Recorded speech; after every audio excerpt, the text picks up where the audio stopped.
magicians, we are all actors at the end of the day. We're actors pretending to be magicians, and we're convincing the audience that what they're seeing is magic. And so being able to execute it is one thing, and that's what the instructions tell you how to do, is how to execute. And then the other one that's really hard is, how do you make people believe? That's the hard one. How do you make people believe? By believing myself. Yes. So cool. Yeah. That is really, I think, the real secret to it, is you truly have to feel that what you are doing is magic, that you are a magician. It's almost like when an actor's method acting to play the Joker or something like that. Like, it's the same thing. If you don't believe it, then the audience won't believe it.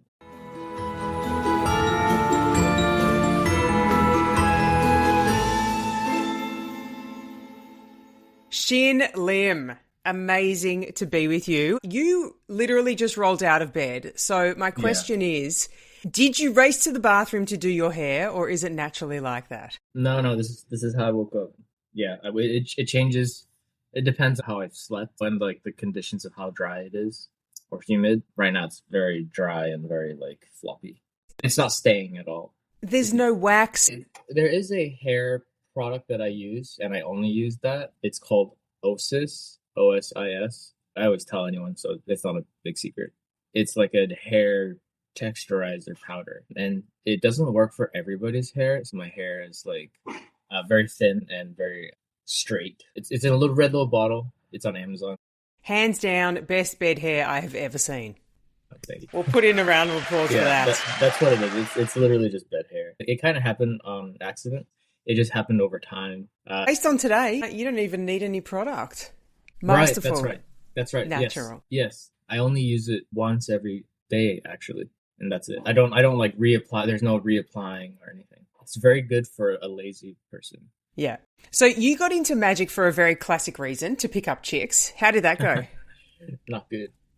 Yeah, because I realized that I had to talk as well. I couldn't do that. I could only just perform the trick, and then that was it. And then I didn't know what else to say after that. So because the magic books don't come with pickup lines. No, it doesn't. And then I was like, okay, I'll do another trick, and then do another trick, but then I ran out of tricks, and I was like, okay, how do I do this? So the slip force. Can you tell us about the first experience you had that blew your mind with magic? Yeah. So that was the first time someone like showed me magic that was in my family, because I've seen magicians that came to block parties and stuff, and they would perform magic, and that was really cool. That was really cool experiencing it up close. But seeing my brother perform it, he learned the slip force from his friend who was a magician. So my brother wasn't a magician, but his friend was, and his friend taught him the slip force, and then he knew that you could learn it on YouTube at the time, and so he showed it to me, and I said, "Oh my gosh." Like, how did you know that was gonna be the card? Because he was like, "Oh, the card you're gonna stop at is the 8 of diamonds. Say stop, bah." And he did it again and again and again. I think he did it about like 7 times. And then he said, "You can learn this on YouTube. Just type it in, slip force." And I was like, "Okay." And I typed it in, and I was amazed ever since then, because I thought you needed to like be a part of some secret society or something to be able to learn magic, but you could be anybody. Amazing. So you were trained in piano, but you got carpal tunnel syndrome. So you had to make a choice between... In university. Yeah. When you made that choice between, is it magic or is it music, how hard was that internally? It was probably one of the toughest decisions of my life, because it was one of the toughest times of my life. It was a very desperate move. It was almost like a Hail Mary, I would say, doing magic. When I was growing up, my parents immigrated to the U.S. when I was 11. It was for my younger brother. My younger brother had a learning disability, and so that was the main reason why we moved. We just got lucky that my dad actually got a job in Boston, and so that's why we were able to pay for a place there. But we went mainly for him, and we didn't have a lot of money growing up or anything, and so piano was like piano lessons, a piano itself, it all cost a lot of money. All that was, it took so much out of my parents. And so I had a lot of like determination to kind of prove it was all worth it, if you know what I mean. Like all those lessons was worth it. Moving to America was worth it, like everything. And so when the doctor told me I had like carpal tunnel, he was like, "Hey man, you can't do this. You can't be playing the piano like as a career because like I don't think your hands can take it." That's pretty much what he said. And he said, "Oh, you're doing this magic thing as well. Yeah, that's also affecting you too. Like you're using your hands too much." Because I was doing a lot of Dan and Dave book stuff at the time. Probably a mistake, but Just yeah, testing like, the limits. no, I found it really cool. I found their stuff really cool. It was also trending at the time, so I was like learning all their trilogy stuff, which is really knuckle busting. And so doctor's like, "Yep, you just got to take a break." He didn't tell me to quit college. He just told me to just withdraw for a bit, and so I did. But I knew at the back of my mind, I knew that withdrawing pretty much meant dropping out because you like I don't know anyone that's withdrawn from college for like 2 years, went back and it was like, yeah, it was a great success. And so when I dropped out, when I withdrew for a year, I was like, I knew my piano career was kind of over, like all my friends were still there, still learning, getting better. And so magic was this one thing that I did in the background for like since I was 16. So I guess I was 20 years old around this time. And I was like, you know what? Okay, if I do like the biggest competition, which was FISM, then maybe it would be worth it. If I won, it would be so great. And so that's how that all happened. Yeah, Making crazy. making that choice of it was a desperate choice. It was like kind of like the only option type of thing. Yeah. I love that your desperate choice is to go to the Olympic level of competition. Yeah. Like, for anyone Yeah. that's listening that doesn't know, FISM is the Olympics of magic Yeah. and people represent their countries. But like for you, you're like, okay, if I'm going to do this, I got to go like and excel at the highest level. You are a Yeah. natural born high achiever, right? No, actually, I always try to take the most like sensible option. I always try to take the route that's like, okay, I wouldn't say the easiest, but like the most practical like way in my head at least. And so That's what I was waiting for that line. yeah, I might as well say I always try to take the easiest option, but no, that's just my parents. Yeah, my mom instilled that into me. That's Like crazy that, that but that I I have love to like if you're gonna try to compare yourself, it has to be the best. That's You great. know, I yeah. love Shin that like your version of the easy route is like Olympic level FISM. Like that's that is actually the funniest thing I've ever heard. You're like, if I'm going to do it, it's going to be really really easy. Just go straight to the top. That's gold. No, that was my mom talking. So what happened was when I was 18, she sent me to IBM. I was doing magic on the side. I was still doing piano. She was like, "All right, you don't want to be wasting your time on this magic thing because we don't know if Mm. you're good or not. So go to this thing called IBM, which is the national competition. Still actually technically international. There were people from around the world, and she had me compete there to see how I fared against the adults. I was still a youth at the time, and I got sixth place. And so after that, she was like, "Okay, you can still keep practicing this magic thing." Got it. Um, Okay. so that came from my mom. I think I was like, okay, you know what? If I did IBM, I did all right. Now I'm gonna do FISM and see if this is even a thing to pursue. That was the goal. And then at that FISM, is it true that you were prepared to give up on magic altogether Hmm. after that first Yes, experience? yes. So it was in Blackpool, and I literally only goal in my head was first place. If it's not first, then there's nothing. Second's not even an option. I got sixth place, and my performance also wasn't very good. I kind of not that I messed up, but in Blackpool they didn't have like a ceiling. It was like natural light, kind of like this, like daylight that would come down from the ceiling, and so there's a lot of high exposure, and so the cameras couldn't capture the card. So like whenever I held up the card, it was just white, like overexposed white. And so I don't know if you've seen DreamHack, the one where the signed card would jump from place to place. On screen, it was just a white card jumping. It was like a white card and then another white card. And so people were like, "Oh, a white card's teleporting from place. Okay, cool." I guess like they didn't really understand what was happening. I was very disappointed with my performance, and the whole experience was just not very fun for me. And so I was like, forget it. I even told my parents, I was like, I'm not gonna do this style of magic. It's dumb. Like it was a complete mistake. And so I actually It's hilarious. For 6 months, I tried to become a comedian, which was an epic fail. Oh my God, that's Like gold. What were your I jokes? tried to do comedy magic. I would make a routine where like things would happen, like things would fail, and I would be like, oh my gosh, oh my god, this thing's falling down now. Very much like a I Like forget the slapstick?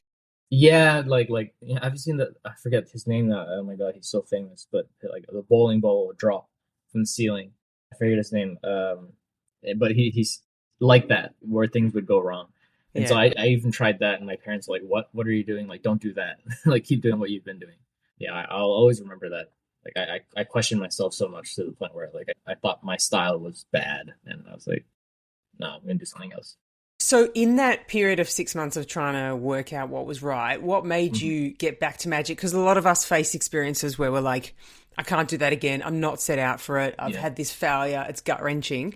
What helped you come back Yeah, so to it the was light actually, side? I really have to thank Mike Miller. So he had a tour in China for all the Poly theaters, and he had seen my act at Blackpool, and so he called me during this 6 month period, and he was like, "Hey, you want to join this tour? It's Shirogawa, Javi Benitez, and Miguel Puga." And I was like, "Well, okay, are you sure? Like, I don't, these guys are legends. Like, I don't think I would be. I'm only 21 at the time, turning 22, something like that. I'm really bad with time in general. So if I get my time wrong, it's my fault." But he called me and he was like, "Hey, like, you want to try this?" I'm like, "Okay, sure." He's like, "You have 20 minutes." I was like, "Yes, I have 20 minutes." I didn't actually have 20 minutes. I only had 10. I only had one act. So I created. I don't know if you've seen 52 Shades of Red, the act with I'm not going to say the method, but it uses a very, very common method. And I created that the day before I left on tour. And it was my first like big gig that I had ever done internationally. I've only done like competitions, birthday parties, some really small stuff.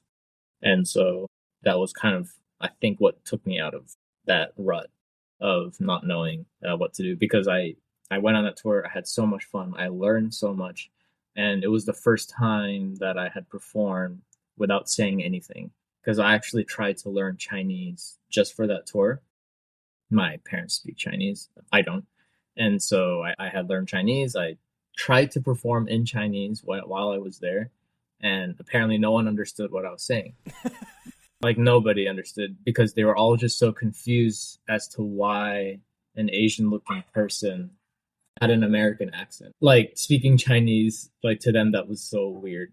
And so they were like, just maybe don't say anything. So I was like, okay, I won't say anything. And then I tried that, and all of a sudden it just felt right. Like, it felt like I could feel it. Like, it just worked. The music was in sync, movements was in sync, and somehow people really enjoyed it. I could tell, and that's when everything kind of changed for me by mistake. Really, it was kind of by accident, but it came to that realization that like this is kind of cool. Like, doing close up magic without talking is kind of cool. That's amazing. So, a very happy accident turned into an incredible niche of blending magic with music in a way that really you have totally pioneered. What leads for you? Is it the close up moves? Is it the magic? Like, where are you, I guess, in spirit and inspired in those moments?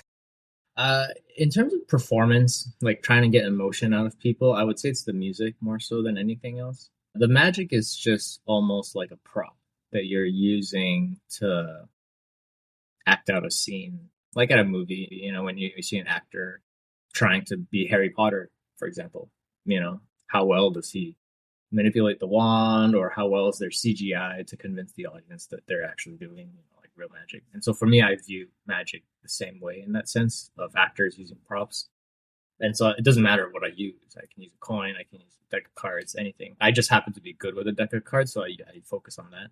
But in terms of the overall, it's mostly music, synchronizing to music, and it's almost like a dance with the music as well. So whatever movement I'm doing, it has to match the song, not the other way around. So not me trying to match my movement to the magic. So that's why if you watch a lot of almost all of my stuff, especially when it's musically inclined, there's no misdirection at all. Everything is performed as if you're looking at it through a lens, as if you're watching it in a movie theater. Of course, my other stuff that doesn't require any music, I do normal close-up magic, with misdirection, a lot of talking, stuff like that. But yeah, that's like how I kind of create it. I Awesome. focus it. Yeah, I focus it like as if it's almost like a ballet that everyone's watching. That's so cool. So how do you bring storytelling in? From your perspective, what emotional journey are you hoping to take people on? So yeah, I fall back onto the music again for that. Mm. So I actually see what is this song telling me? Like, what storyline is this specific song I'm using telling? And then I base it off of that. And I base off of my actions off of that, how intensely I move my hands, all based on the music. Yeah. That's yeah, so I cool. don't like create something for my own. I'm like, no, I respect the music and I'm going to use what this composer thought at the time. I love that. So then what happens to you if you have, like, if you're in a dark room and you're listening to music, clearly it means you feel it differently, you see it differently, you hear it differently to people who haven't studied it. What is that experience for you? I try not to think about it too much. Okay. Yeah, I try to let my heart and my gut feeling do everything for me. So whatever I'm feeling at the time, that's what I do. And I actually only listen to it like once or twice. I don't over listen to it. Yeah, once I find a song that I really like, I'm like, okay, yeah, this is the one that's going to work for this specific sequence of moves. That's It is crazy. quite tough to find the right song for the right act. That is, I would say, the hardest part. A lot of people do ask me like, hey, which comes first? Like the act comes first or the music comes first? And it's one of the toughest ones to do because it's not like music first then act or act first then music. Sometimes it's jumbled, so it is not easy to find it so quickly. Yeah.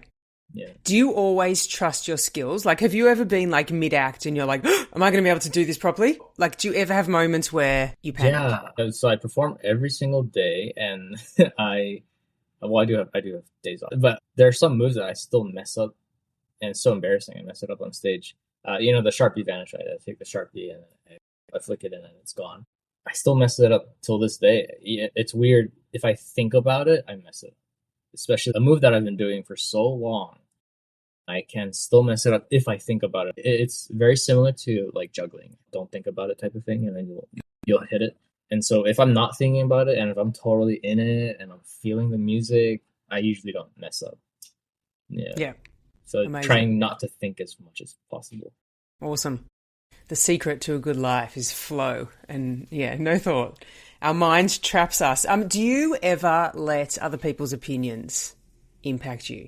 Yeah, totally. I still get so affected by like reviews and stuff like that. Like it's hard not to, because then that's what makes you human, I guess. You want people to appreciate what you're doing, and so anytime people either like hate on you or something like that, it's tough. It's really tough.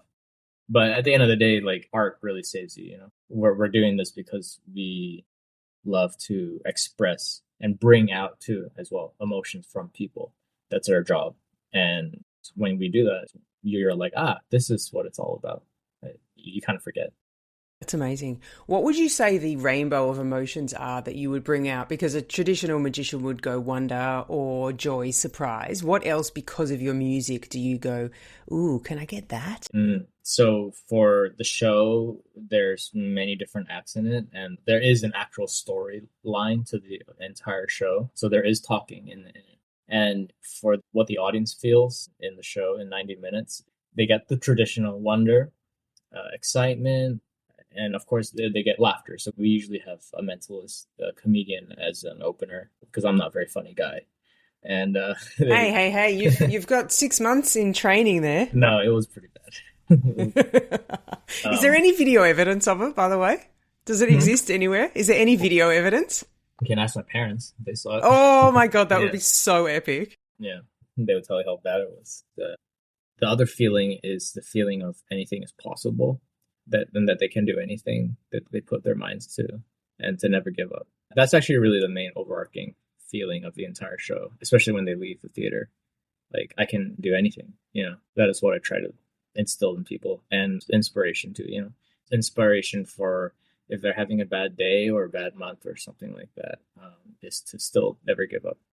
Amazing. What's the tone for you when the theatre's full and you've just finished and they've got that vibe in them? Like, how would you describe that electricity? Oh, like at the end of the show, like, Yeah. yeah, oh yeah, crazy, yeah. It's very different from at least the other magic shows that I've toured on. So I did a lot of tours with the Illusionists, smaller tours as well. They're kind of similar to the Illusions, where it's like a bunch of magicians together, somewhat of a gala show or variety show of sorts. Different from that. So it is like, I don't, I'll just say it. It's kind of that same vibe when you go to like, those like people that speak at like a TED Talk, like, oh yeah, anything. You can do anything. Yeah. Kind of like that. So imagine you have that emotion mixed with the magic of wonder. And then you also have the excitement of, we're in Vegas. This is so cool. So it's all that combined together. That's Yeah. wild. Which was very, Amazing. very, very electric ending to the show. Yeah. And are you just like dopamine rush like every hmm night? And then how do you balance that and actually It's stay cool? tough. Yeah, that is hard. Yeah, you get pretty tired when doing every single day, but you learn how to like activate your body to like get into that zone like immediately. Residency is perfect for me because my body, I think, does things really well to time within the day, not like weeks. I'm not good with time with weeks and years. I don't know, but like if it's a daily routine, my body is actually really good at remembering how to get to a certain point. And so my body knows 6:30 is time to like prepare yourself to get into performance mode for 7:30 to perform. And so when it's a residency, it's actually not as difficult as some people have told me it would be. So, yeah, I get pretty happy about that. Amazing. Do you ever get imposter syndrome? Like, are you ever getting ready for a show going, oh my God, am I in Vegas? What's happening? Like, do you ever have those moments of like, what? If someone like brings it up to me, they're like, "Isn't it crazy that you're here?" I'm like, "Oh yeah, this is crazy that I'm here." Like, yeah. So it only happens when someone says something. I get pretty used to every like things that happen like consistently. My body can kind of adjust. I guess I'm so used to adapting. I don't know. I moved around so much as a kid. I was born in Vancouver and then moved to Singapore when I was 4. So that was a whole like cultural shift. And then when I was 11, moved from Singapore to Boston, which was another cultural shift. And so I think I've been used to just like changing my lifestyle a lot. Yeah. So the Vegas dream and the residency dream is a dream that a lot of people have. What is not so glamorous about it that we wouldn't know? The heat. Yeah, the hot summer, very dry. Vegas weather, I guess, is like pretty tough compared to like California and even Boston. I would say Boston has nice humidity. When you live in Vegas, you realize like, humans aren't naturally supposed to like survive here. You can't actually live here without air conditioning. Yeah, that is still the main thing, I would say. It's just the weather. Everything else is amazing. It's such a unique city. It reminds me a lot of Macau. When I lived in Macau, when I was doing a residency there, it's so fun. Like, I don't know, there's something about casinos and gambling and being lucky, and there's so much superstition to like, I'm gonna play blackjack at this time. Although I don't gamble, but I see other people doing it, and it's a cool thing. It's a very unique human thing. I don't know. Humans naturally like to gamble, I guess. It's cool. It's a very unique city that I'm very lucky to be a part of. So your amazing wife, Casey, was creative director, and you've literally just said now she's in the show. How on earth do you manage the dynamics of happy marriage and completely immersed in day-to-day work stuff? Like, how does that happen? Because that's Yeah, a it's tough. miracle. Yeah, it's tough. It's not easy. We always fight about creative stuff all the time, but we always manage to find a middle ground no matter what. She's right most of the time. So, uh, and she ends up being right. And I'm like, dang it, I don't know what I'm doing. She does all the colors of the show. So the color palette in the show is really meticulous, really, really meticulous. And she's done so much from the show, actually, to be honest. She was the one that told me, like, hey, this show needs a storyline. This was about in 2019 when after I won AGT, we did like just touring because I had just won. And so she's been a part of me throughout this whole experience. Full second season, start of AGT, she was there by my side helping me. During COVID, she was like, hey, when you start up, you're going to need to have a storyline because that's what the show lacks is a good storyline. And so that I have to credit her a lot for that, because if it wasn't for her, I would have just continued playing Call of Duty during COVID and not doing anything. And so I'm glad she kind of got me. She's like, come on, like, start writing the script. We need to reopen. Because I kept telling him, like, oh, no, we're not going to open. Everything's going to be shut down for a long time. We'll be fine. I have savings. We'll just keep chilling. It was actually so funny. MGM was like, hey, Shin, like, we're gonna open up in 3 months. Like, are you ready? And I was like, yeah, I think so. And I had no storyline to open with. So in 3 months, I had to rewrite the whole show. We went in and lit the entire show. Well, Casey lit it. I didn't do any lighting.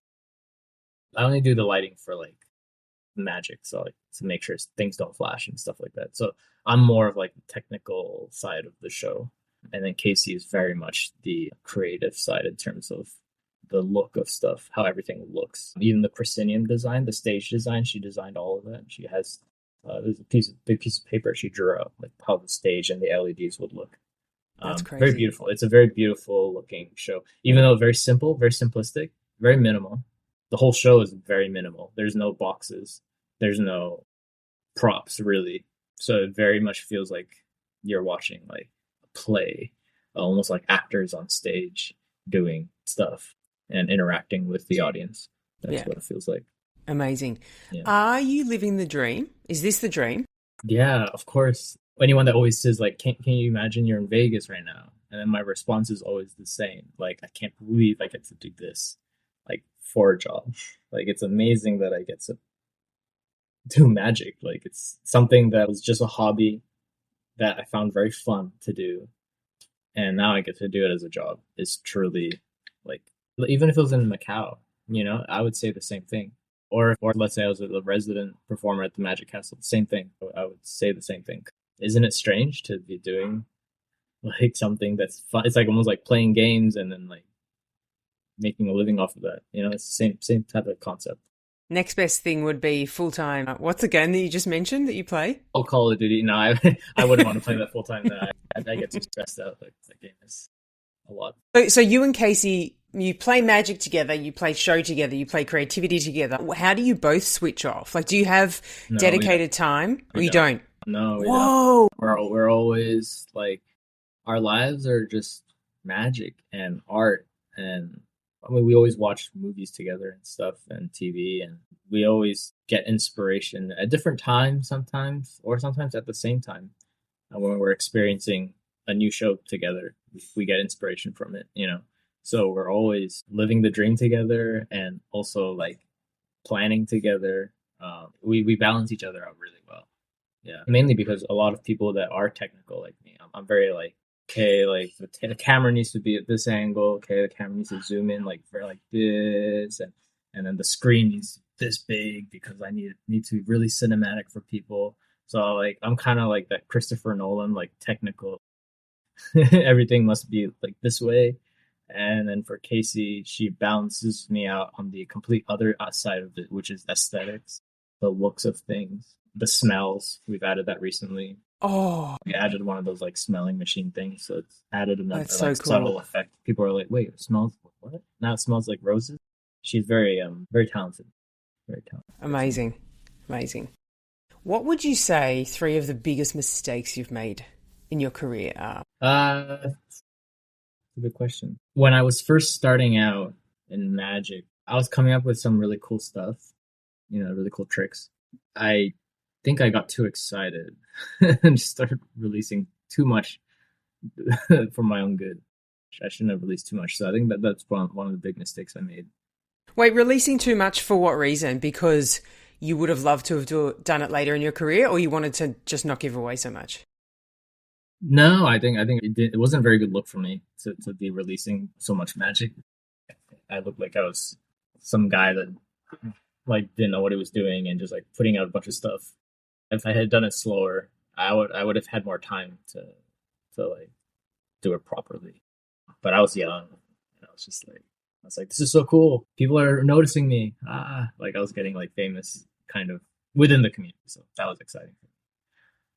So that would be one mistake. The second mistake, well, okay, so this is not really my fault per se, but I would say like I guess it's something that I learned big time was just not trust people too much. After winning AGT, there were a lot of like sketchy people that kind of wanted to work with me, and so I thought they were cool, and so I was Mm. like, sure, yeah, let's work together, and they big time screwed me and Casey over like business wise. You know, we were artists. Me and Casey, we don't care about the business side of anything. Really, Mm. we always think about magic. We always think about entertainment. We always think about how to make people feel, and so we don't think about any of the other stuff. And so when you entrust that onto someone else, it's dangerous. Yeah, so that caused me a lot of headaches. So has your inner circle as a result, like, is it super, super tight? It keeps getting tighter and tighter. It's kind of crazy. It's not something that I wanted. I want to be like friends with everybody. That because I never really had much friends as a kid. So like I wanted everyone to like be cool with everybody, and I want everyone to like me. And so yeah, that was uh mistake learned. Yeah, I'm sure it'll get better. I think I right now I'm just kind of trying not to let it like affect me so much and try to still keep focusing uh, on magic. Yeah. Yeah. What's it taught you about, like, have you gotten better at reading, trusting your gut or your intuition when it comes to what does this person want from me versus is there something actually really beneficial for both of us? Kind of. It has made me more like closed off, I would say, just in general when it comes to business and things like that. And so, uh, is that good? I don't know. Is that the right way to do it? I still don't know. But yeah, in terms of like everything else, it's fine. Well, the bigger you get, the more people want stuff from you. That's what I realized. Yeah. Yeah. On the topic of getting bigger, when you're walking down the street in Vegas, do people recognize you and are you cool with that? Sometimes I'm surprised. Sometimes I forget that I am my billboards are everywhere in Vegas. So I always walk out in like sweatpants. This is nice clothing for me, by the way. This is me wearing nice. I always look like a homeless person on the streets.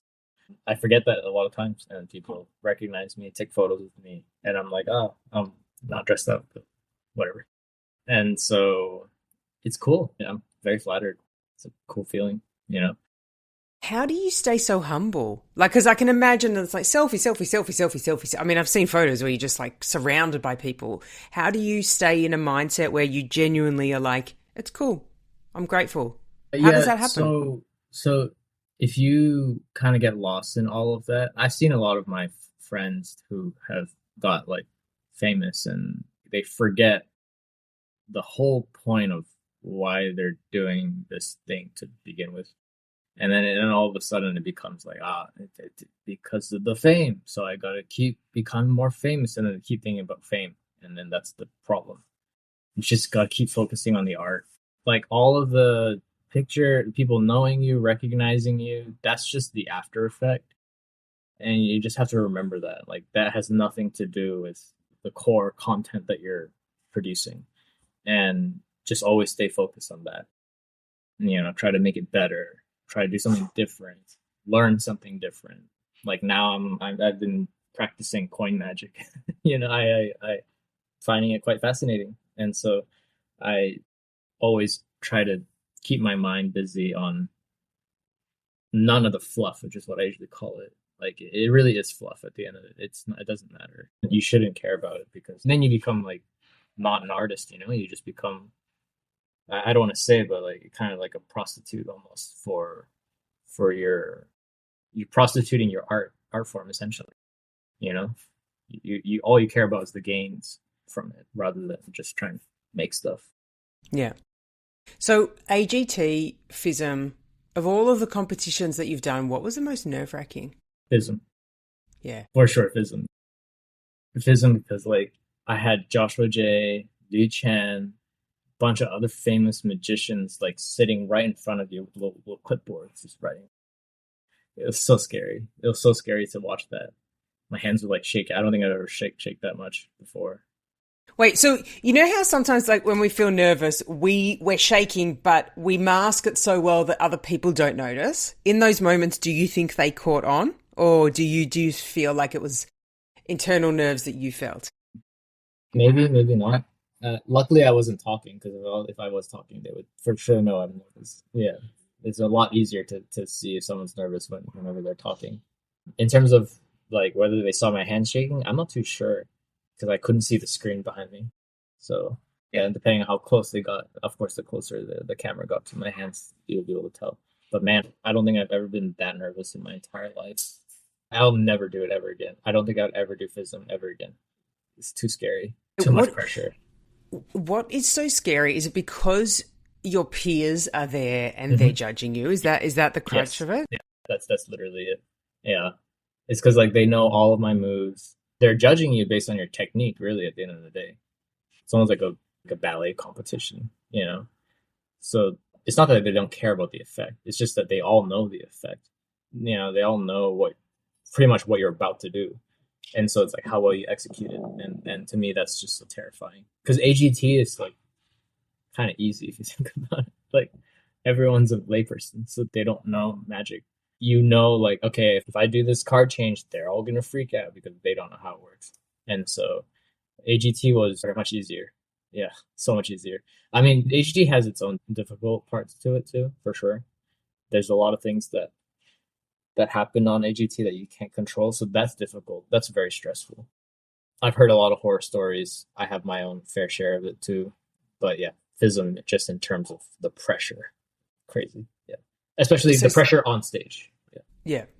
So speaking of horror stories, what's something that's just gone diabolically wrong for you in a live setting? It's just gone pear-shaped, and how do you, in that moment as a performer, handle it? Yeah, there's so many. I would say the most would happen, in Vegas, since I don't even know how many shows I've done now. Probably in the hundreds or thousands, maybe. Yeah, maybe thousands. So we have mids that kind of come in and out like this. They're like huge LED walls. They kind of look like monoliths from 2001: A Space Odyssey. At least that was my whole goal. I want it to look like a monolith when I was designing the theater with Casey. And the problem is they're kind of delicate because it's LED walls, but at the same time we needed them to move fast. So the mechanism needed to also be light at the same time. So it's almost like a paradox. But sometimes it would get stuck and it wouldn't be able to move mid-show.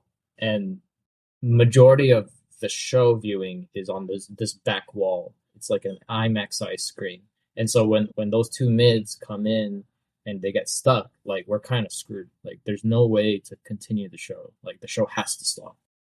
And it has happened many times, but the one time it got stuck for like 40 minutes or something like that. It was just crazy. Like we couldn't get it fixed. So I had to do impromptu magic for like 30 minutes. And then it was not good. Do you explain what's happening in that moment, or do you just pretend that the impromptu is part? I explain to the audience, even though people keep telling me not to go. Yeah, but I always do. I'm always like, oh yeah, this is, and I say the name of the company that was trying to fix it. I probably shouldn't, but it just comes out of my mouth. You like throw them under the bus. Wait, the name of the company that's trying to fix it, or the one that created it? The one that created it. I spent so much money on it. The least they could do is make it properly. They had one job. Oh my God. You're like, throw them under the bus. Yeah. Throw them under the bus. Yeah. So if we're not talking about Vegas, pre-Vegas, what is a memory where something just went pear-shaped and you had to... My first performance ever at my mom's church. And it was about 300 people. And I literally been doing magic for 3 months. And my mom, she did all the right things. She was trying to push me into competitions, push me into performing in front of her friends or her church. And I was like, okay, I'll do it. And I only knew two tricks at a time. The Hummer card with the floating card with the IT, and Ambitious card routine.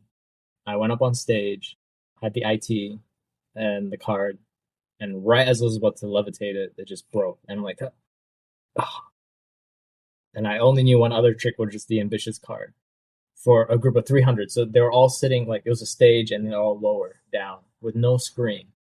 And so I did an ambitious card. I'm like, okay, see the ace of hearts? It goes into the middle and it jumps to the top and it goes back into the middle, but no one could see anything going on. No camera, no screen. So you just see golf clubs.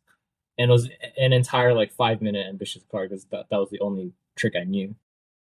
And so it's pretty embarrassing, I would say. Yeah. How did you recover? No recovery. I just walked off stage. Oh. I had never done magic ever in front of such a large crowd. But for me, I was only 16. No embarrassment. Did you walk off going, I'm never doing that again? Or, wow, I'm never actually going to rely on that again? Yeah, well, I think for me, it was like a fun thing, you know, I was trying out magic. And so I was like, okay, I need to learn more. I was like, I got to learn more than just the IT. I can never trust that. So, yeah. So, question, you've mentioned ballet at least 2 times. Do you dance? No, but okay. I know how difficult it is and like how much precision there is to it. And it's very similar to music, like piano. And I believe also very similar to sleight of hand with anything, coins, cards, whatever. You have this type of same discipline that you always have to do, you know, practice like 8 hours a day. It's the same type of regimen that is applied, which is why I always relate it to like ballet or even swimming, competitive swimming. It's the same thing, same discipline that you have to apply. So how much practice are you now doing? I practice about an hour outside of the shows because in the show I am practicing. It's funny. I actually, now that I'm doing a show every single day, pretty much, I would put new stuff into the show and practice it that day of. Kind of risky, but it's fun. It's fun to do that. It keeps things exciting in the show. And pre-Vegas, how much were you practicing? Oh, just so that I want to understand, like, to get to your level of expertise, how much discipline on a daily basis did you need to create the masterful level of art that you're at? I would say 2 hours a day I was practicing. Yeah, pre-AGT. Now, pre-carpal tunnel syndrome, I was practicing 8 hours a day. Yeah.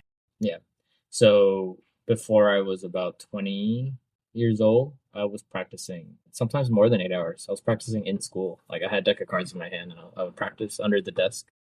So I was doing it a lot. But you kind of have to when you're first starting out. I always tell whenever kids come to the show, I'm like, and I see that they're magicians, I'm like, all right, just make sure you practice a lot because you learn much faster when you're younger. You just pick things up quicker. Muscle memory is much better. But unfortunately, yeah. I mean, I don't know. Maybe if I didn't have carpal tunnel, I'd be able to practice more. But I kind of know my limits. Like I can feel my tendons start to get inflamed, and when I start to feel that, and so 2 hours a day max is probably what I've figured out my body can handle. A lot of the practicing though now I do is in my head. So I would visualize how I would either create a trick or perform the trick, or even if I have already created it, then I would practice it like performing it in my head. Visual practicing that's awesome. Yeah, which is just as powerful. Yes, it is. Yeah, and mental rehearsal too. That's very helpful. That's awesome. So you see a lot of young kids who I'm sure ask you 1,000 questions. What characteristics and traits do you think make up the perfect cocktail of someone who is destined to be an awesome magician? A lot of discipline. You need to there's so much like to it. So you have to just know. So discipline and like practice aside, like you have good technique, you have good skills, the ability to like make an effect happen and make them believe that what you're doing. Whoa, it's cool. That's one side of it that you have to kind of be good at. I think everyone needs to have that good foundation of skill. But then there's another side that's really hard to train. And you have to it takes a long time to figure that out. Sometimes it's by mistake. Sometimes it's on purpose. But you have to figure out something unique about yourself that you can showcase to the audience. They can pick up on it, and then they can also feel something from it as well. And that's the hard part. I see a lot of people, they try to be someone else that they're not, or they look up to somebody and they end up becoming like almost a duplicate of that performer. And so it's a mistake that a lot of, myself included, we go down this route of like trying to figure out who we are as a performer. And it's tough. It's not easy. But if you have a good combination of that and skill, then I think you're good. Yeah. That's the magic spark that you can't get from the instructions in a magic kit. No, you can't. What you are getting from a magic kit is the basic. You're getting the props, and then you're getting the method of how to perform it. And, magicians, we are all actors at the end of the day. We're actors pretending to be magicians, and we're convincing the audience that what they're seeing is magic. And so being able to execute it is one thing, and that's what the instructions tell you how to do, is how to execute. And then the other one that's really hard is, how do you make people believe? That's the hard one. How do you make people believe? By believing myself. Oh, yes. That's so cool. Yeah. That is really, I think, the real secret to it, is you truly have to feel that what you are doing is magic, that you are a magician. It's almost like when an actor's method acting to play the Joker or something like that, like it's the same thing. If you don't believe it, then the audience won't believe it. It's tough. It's really, it's not easy. Yeah. Which is why music helps you so much get into that space of disbelief or just imagination or pure wonder. That's right. Yeah. Which magicians have had the biggest impact? You, so many. Your art. Yeah, so many. I'll just name a couple off the top of my head. Not in any like rating order or anything.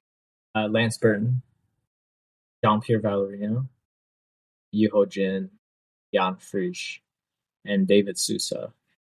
Those are a couple of ones that really inspired me in terms of like style and pace. Oh yeah, pacing. Pacing is very important too.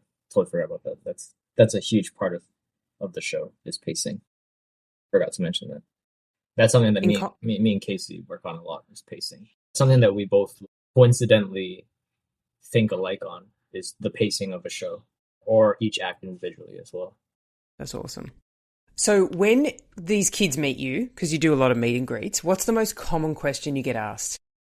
Oh, how can I be different? And like, how can I like be my own magician? Yeah, that's how I always get that question. It's very sweet.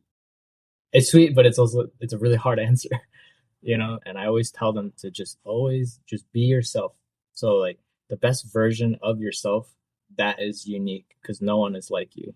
And it sounds so cliche, but it's so true. Like, I wish I had time to tell them the example of when I tried to be a comedian, and I'm not a funny guy. It's something that I was trying to force out of me, and it just didn't work. Like, it didn't work at all.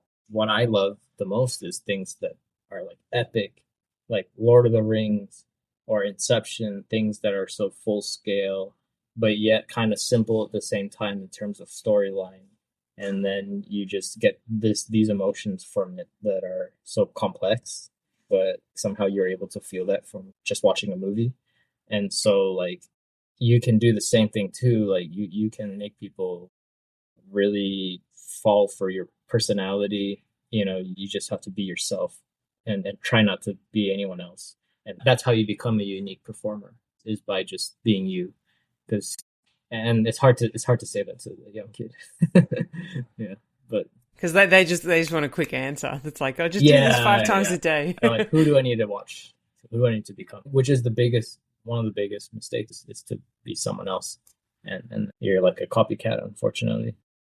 Which, it's not terrible though. I wouldn't say it's like the worst thing ever to be a duplicate, because you still learn. You're still learning. You're learning how to like entertain the audience using that same thing you learned from the guy, whoever your mentor was or whatever. It's not all bad.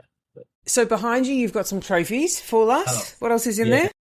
This is my office, and that's AGT champions.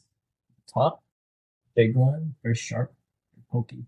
FISM, I don't know if you can see that. It's in the middle of the full list. That's FISM, and then full list. And I have IBM, Merlin, AGT champions, AGT. And then that one is some film award. I won a film. Do you ever just like pick them up and hold them Do you just like open the cabinet when no one's looking and you're like, come here, come here? Every time I have guests over, they're like, "What's this?" And then I tell them these are the trophies. Do the actual trophies, do they trigger memories? Do they bring back moments? The AGT ones do, because the confetti, that was the confetti that was falling. So we collected them and put them in a little box. So they're like in little clear boxes. You can't really see it, but it's the confetti that actually fell when they announced me as winner.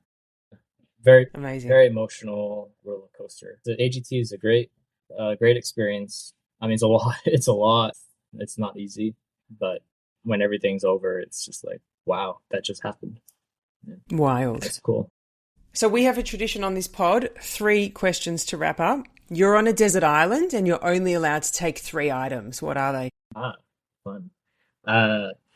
Deck of cards, of course. Coins. Do like coins count as one item? Like I'll let you go with that. Yeah. Coins. And I mean a cell phone, right? Because don't they have internet now, like all over? So like you possibly could connect. I love that you're assuming you can get Wi-Fi and satellite on this desert island, but I haven't specified where it is. So no, that's fair. Okay, so if not, then I guess one of those like cool little pocket knives that have like a knife, a screw kit, and everything. You need to open up the coconuts. So awesome. All right, so you're playing with magic while sipping a coconut. Sounds like a pretty good desert island experience. Very nice, very nice. What keeps you up at night in the best way possible? Oh, creating tricks or a new routine. If I had something in mind that I'm either trying to solve or I'm just thinking in my head like a new method, that's cool. That's what keeps me up, and I don't mind. I stay up and I'm just imagining in my head like, okay, how can I do this, or what's the solution to that? Those are the best types of not going to sleep. Yeah, that's awesome. And if your younger self could watch you today, what do you think would surprise young Shim the most? Me speaking on stage. Yeah. You never have imagined that I would speak on stage. I hate speaking. Like, I hate the public speaking. I hate that so much. Kind of got to thank AGT for like forcing me to be like, oh, I have to talk on camera. Okay, I'll talk. And then because of AGT, I got the residency at Paris. Not at the Mirage. That was me and MGM. AGT had nothing to do with the Mirage. But I got the opportunity to go to the Paris hotel, perform there, and then had to speak. And so I kind of had to force myself to have a storyline of sorts. And now I'm speaking every night, and it's actually cool. Like, I'm doing something that I feared the most. Amazing. And nailing it. So those were our 3 questions, but I do have one more. How many times in your life do you think you have had a bit of a card in your mouth? Oh, a playing card? Oh yeah, like how many playing cards have you had to have torn up, and how many times have you had it? And then is there a secret? Because like you kind of don't want the goo on your tongue. Like, what do you do? So I've never had a remnants of a playing card in my mouth from that trick before. Playing cards are pretty well made. I always use bicycle. I have tasted actually aviator cards. They don't taste good. They taste really bad. Bicycle tastes fine. I'm used to it. Yeah. So funny thing, you can't have any saliva in your mouth when you're doing the trick. So you have to swallow everything. You suck all the saliva out. So everything has to be dry. You do the trick. And so with mine, I'm inhaling smoke at the same time. So that's also a bit tricky because when you're inhaling smoke, saliva builds as well. So you have to like train yourself not to let your saliva out when you're inhaling the smoke. You do the thing, card comes out, and so while you're releasing the smoke and the card is coming out, saliva also naturally wants to like squirt out. And so you just have to keep it all in. How do you do that? It kind of like you're kind of like gagging like that, but like I don't know. It's hard to describe. You just got so no saliva, so that nothing gets stuck. No saliva, so the card doesn't get gross. Oh, yeah. So the cards don't look gross when you're unfolding it. Yeah, because like the song in the act, it's very like epic, right? So the last thing you want is to have a slobby card coming out of your mouth. That is so... Yeah, it just doesn't. Like, it just doesn't ta-da! Match and like I'm just imagining this like it doesn't match the vibe of the music or the performance. Everything has to match, right? So even the way you unfold the card has to look very elegant. So what I do is the card comes out, and the way I fold the card is so that one corner is always sticking out. So when the card's coming out, I'm finding that corner that has stuck out with my teeth. And once I find it, I bite down on it, and then I can just fold it. Yeah, with my hand. Sometimes I miss. Sometimes it doesn't happen all the time, but I would say 90% of the time I hit it, and the rest I kind of have to like readjust with my fingers. So the card comes out, I can't find the corner. I just move the entire card like that, and then I find it and I bite it down. So it doesn't look as elegant, but yeah, a lot of thought into just how to unfold a card. That I'm surprised a bicycle hasn't yet made you your own, non saliva, non-slippery, yeah. special, some kind of like special coating, the Shin Lim deck, safe for as much consumption as you want. Yeah. Yeah, no, it's fine. I've been doing it now for so long. That was actually one of the first tricks I learned and like got really good at performing. And actually, that's another thing that is good note for younger performers is there's so many tricks out there, right? And so much that you can really truly get lost learning everything. So when they're young, is to get really, really good at one trick. Get really good at one trick and perform it a lot. Figure out what's your unique way of performing it that only you do. Sometimes it happens by mistake, especially when you do a trick so many times to friends and family. Something will happen eventually that either an accident or something that'll make it unique. And then you're like, oh, this is mine now. Like, this is how I perform it, and no one else does it. And so for me, it's card to mouth. The first DVD set I ever bought was Real Secrets of Magic by David Stone. And that trick was in there. And so I was like, oh, this is so cool. And that was the trick I did ever since high school. I still do it till this day. It's like one of my favorite effects to do. So, and also you can't really talk if you have no saliva in your mouth. So, like if you are going to do public speaking, the first thing that like will go is like. That's right. That's right. That's why you're like, all right, music. Yeah. And then that's awesome. And everything's good. Oh, thank you so much. You're amazing. So awesome to dive into your background, your hobbies, your art. I just love your passion for the music and your passion for the art and how that just drives absolutely everything. It's like that is the zone that you focus on, and it's like the carrot that you just keep chasing. Yeah. That's awesome. Yeah, that's right. No, thank you. Thanks for having me. This is cool. Amazing. So cool. All right. And thank you also for having much better hair than me. Oh, no. I very rarely get out haired, but I'm happy to say that your hair has much more natural volume than mine. So I'm going to, another round of applause for that one. Well, thank you for having me. It was honest. It was really good.